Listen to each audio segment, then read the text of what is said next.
João Félix was supposed to be football's future. Not just a talented player, the player.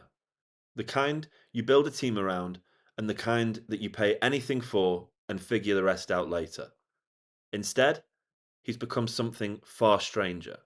A player every big club wanted and none of them could ever quite use. And that's where the story actually starts. When Atletico Madrid paid over 120 million euros for a 19-year-old, they weren't just buying goals or creativity. They were buying a new identity.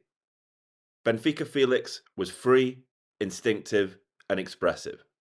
A player who drifted between lines and made the game look easy.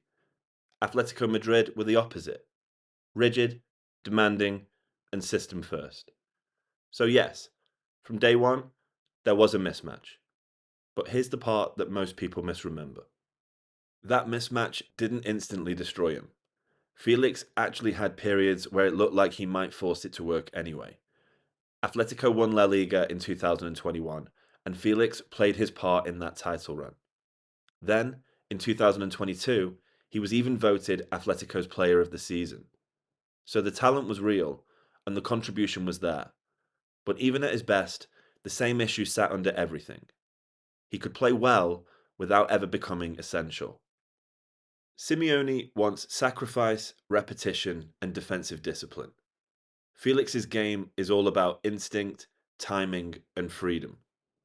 So every good performance came with a cost, and every moment of brilliance required a compromise. And that's the most dangerous position a player can be in. Not failing loudly, but never truly belonging. When a player is clearly failing, clubs move on. But when that player shows flashes, everyone convinces themselves that the breakthrough is coming. And as time passed, Atletico didn't just start doubting his form, they started doubting the bigger thing, and asking themselves a very serious question. What is João Felix actually for?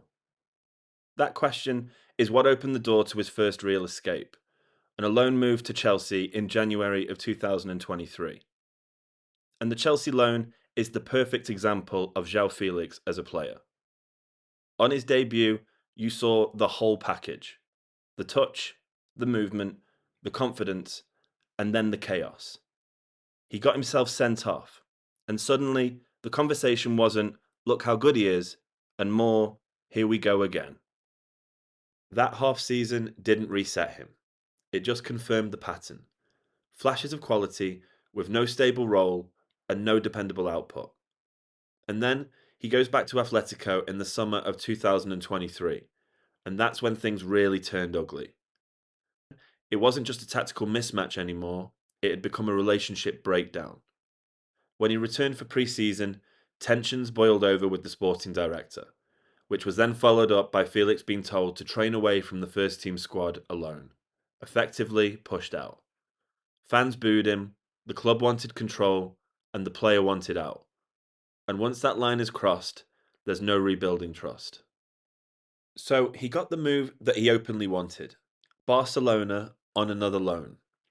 And if there was ever a place that João Felix should work, Barcelona was surely it.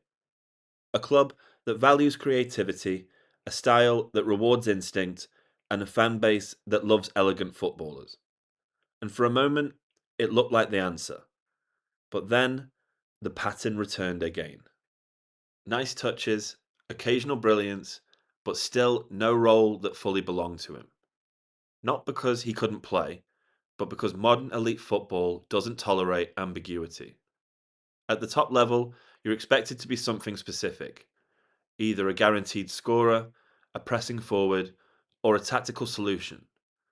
But Felix exists between these roles. He's not explosive enough to dominate wide, not physical enough to lead the line, and not disciplined enough to be a system anchor. He's a luxury footballer in an era obsessed with control. And luxury only survives when the results are guaranteed. From there, João Felix's career starts to blur. He finally left Atletico for good, returning to Chelsea on a permanent deal. But almost immediately, it became clear he still wasn't a part of a long-term plan. And within months, he's loaned out again, this time to AC Milan.